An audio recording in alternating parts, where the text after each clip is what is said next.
What do you want to do in New York? Visit all the famous landmarks.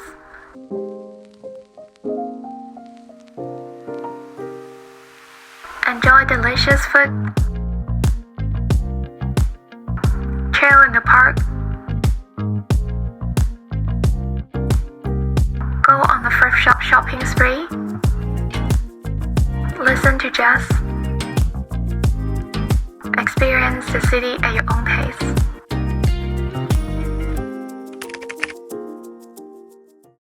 Morning again. We both accidentally matched today by wearing loafers. It looks like we are in sync. Today we are having a typical tourist day, starting with coffee from our next door cafe. The vibe here is so chill, no one seems to be in a rush. Everyone looks like they are enjoying a relaxed life even at 9 a.m. I have noticed that many cafes here are housed in heritage buildings and they have glorious interior designs. Just look at the ceiling.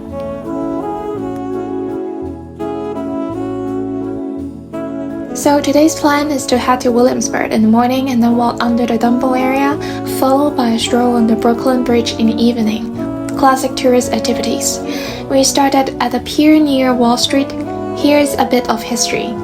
Wall Street got its name from an actual wall built in New York when it was still a Dutch colony. The governor ordered the construction of a 10-foot wall to protect the lower part of the peninsula from the Native Americans. The ferry fare is cheap and you can reach many places by taking the ferry.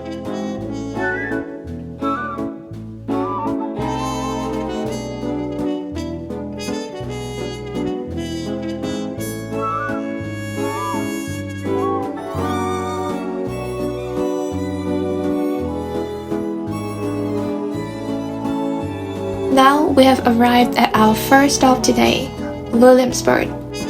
It's a large neighborhood known for its hipsters and trendy establishments. It's useful and artsy, with a lot of antique shops, thrift stores, coffee shops, and local business. It feels like a very peaceful neighborhood, maybe because it's Wednesday. There aren't many tourists around, most people seem to be residents.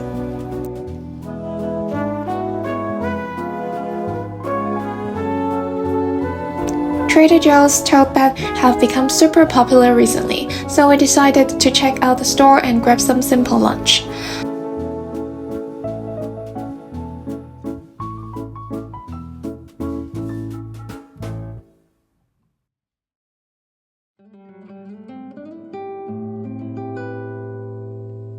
We ended up dining in Domino Park, which was lovely. It was so nice to relax under a tree while enjoying the scenery. Well, maybe it's just us, but we couldn't find many restaurants or good thrift shops along our way. However, we later discovered an amazing vintage men's shop that had just opened a few weeks ago. Most of the clothes were Italian branded garments, famous brands at affordable prices. The owner was really knowledgeable about all the pieces and their conditions. It was such a pleasant shopping experience.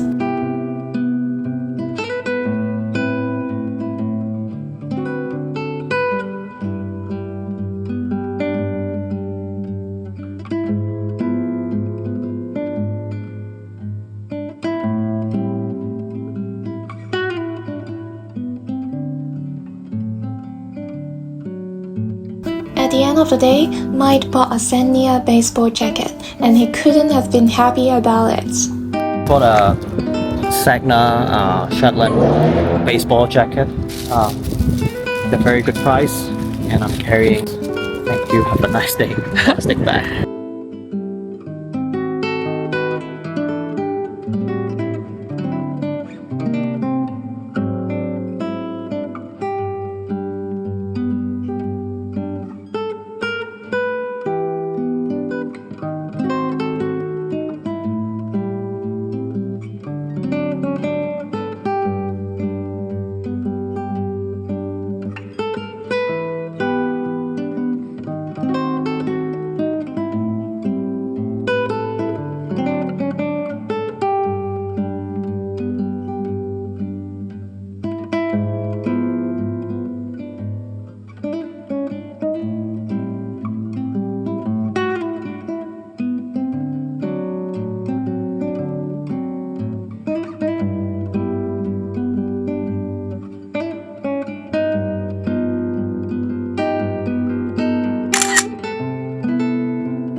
Considered a brilliant feat of 19th century engineering, the Brooklyn Bridge is a landmark of many firsts. It was the first suspension bridge to use steel for its cable wire. After 14 years of construction, the Brooklyn Bridge finally opened in 1883, connecting Manhattan and Brooklyn for the first time. There was stampede happened. In order to reassure everyone that Brooklyn Bridge was safe, in 1884, 21 elephants marched across the bridge. Despite all these fascinating facts about the bridge, I'm truly in awe of its design. It's humbling to think about how forward-thinking those engineers were to construct such an enormous structure. Building an overseas bridge is no easy task, and the hard work of people from over 150 years ago is simply incredible. Next up is Clinton's and Baking Company, famous for its pancake.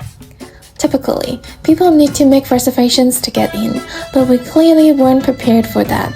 Since it's so close to where we live, we decided to line up and see if we could get lucky. We arrived about half an hour before opening, and I couldn't believe there was already a line.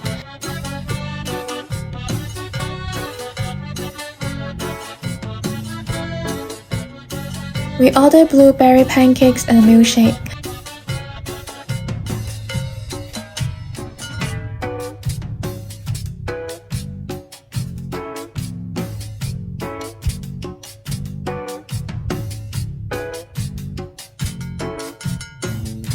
The pancakes were incredibly fluffy and bursting with rich milk and butter flavor. With fresh blueberries inside each pancake, it was definitely worth the wait. Personally, I'm not usually a fan of sweet foods, but these were absolutely amazing.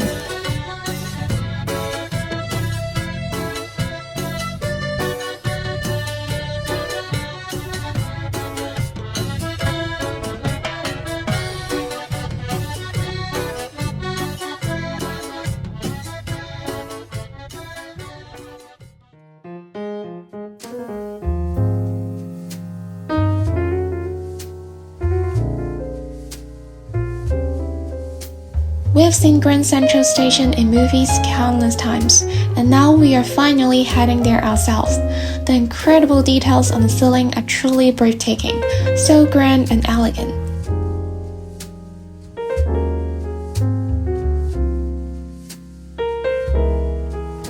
Did you know it's the largest train station in the world?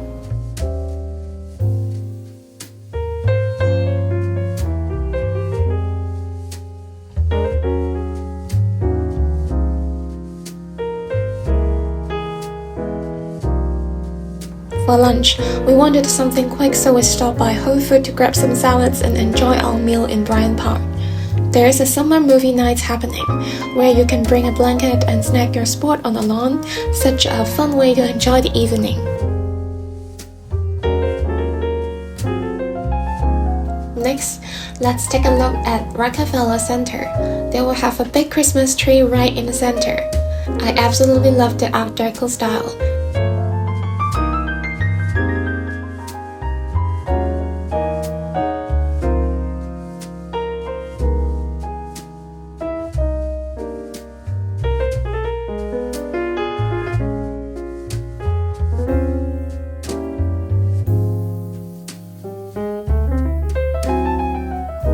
After that, we went back to Central Park, ready for a picnic. But just when we thought we were all set, the weather took a turn and it started raining. It was so breezy that it caught me off guard since I didn't bring my jacket. So there we were, huddled under a tree like something out of a movie scene.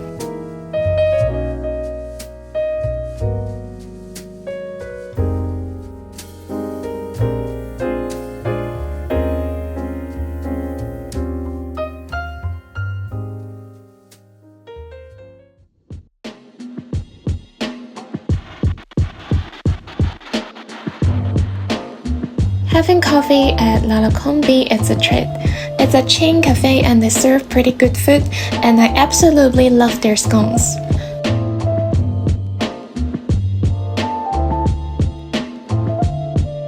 Today, we have a fun mission planned for the morning. We are going to check out Traffic Cam Photo Booth, a website that New Yorkers use to find the nearest traffic camera.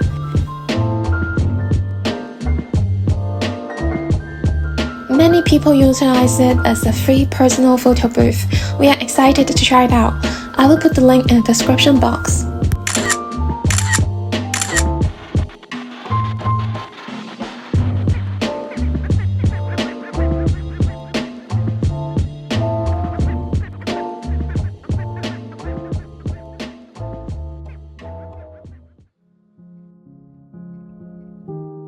Next on our agenda is the 9/11 Memorial Museum. Even though I was just a kid when it happened, I still vividly remember that day from the other side of the world.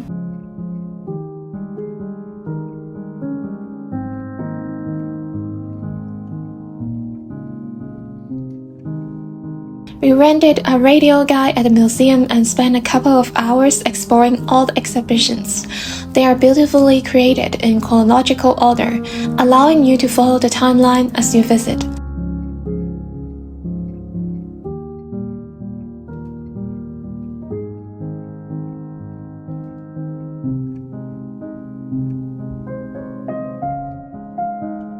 If the Twin Towers were still standing today, you would see the memorial's volume raising 70 feet above us.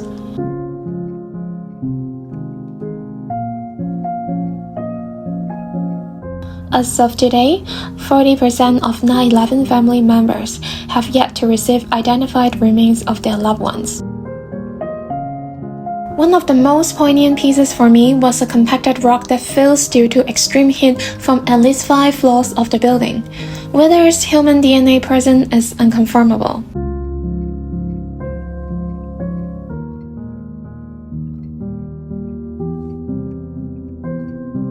We didn't have much planned for the rest of the day and we were not in a rush, so we decided to grab some quick food at the Oculus. After our mentally exhausting visit to the museum, we were feeling tired and cold.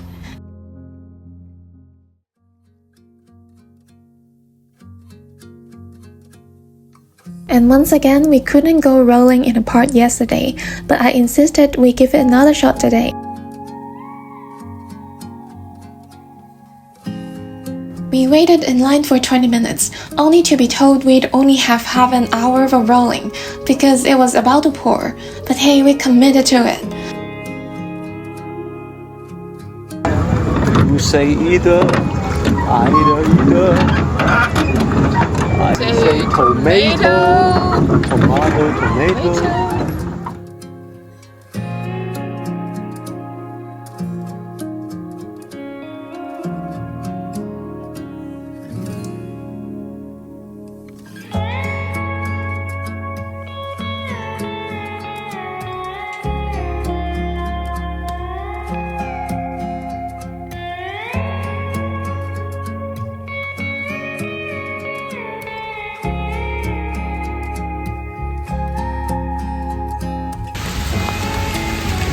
Then tragedy struck in the evening. There was a flash flooding. We were completely unprepared.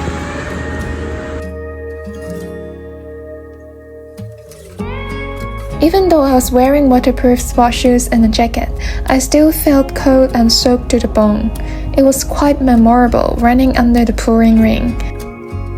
But we had to hurry to catch a jazz performance at 8, so it felt a bit rushed.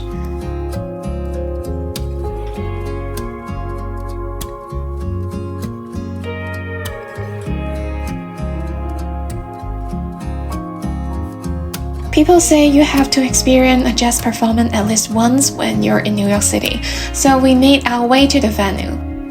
The Village Vanguard is a legendary small venue for jazz, known for launching many celebrated careers, including that of John Coltrane and Bill Evans.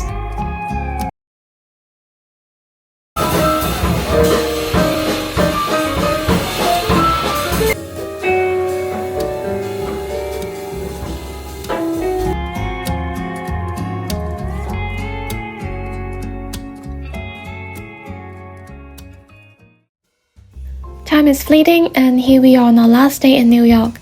After this, we'll be moving on to a new chapter in my life. As we wander around, we accidentally stumble upon Good Friends Cafe. The food here exceeded all expectations.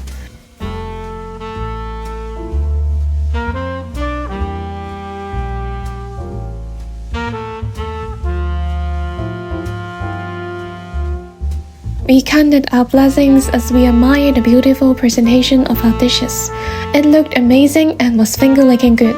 This is honestly the best breakfast I've had in a long time. We ordered a kimchi egg avocado scramble and caramel banana cake. The banana cake were insane. Crispy on the outside but soft on the inside. Crazily delicious. The combination of banana and caramel is simply unbeatable. I'll be recommending this place to everyone I know. With an afternoon flight to catch, it's time to say goodbye to New York and head to our next destination. If you want to see how our story unfolds, don't forget to subscribe to the channel.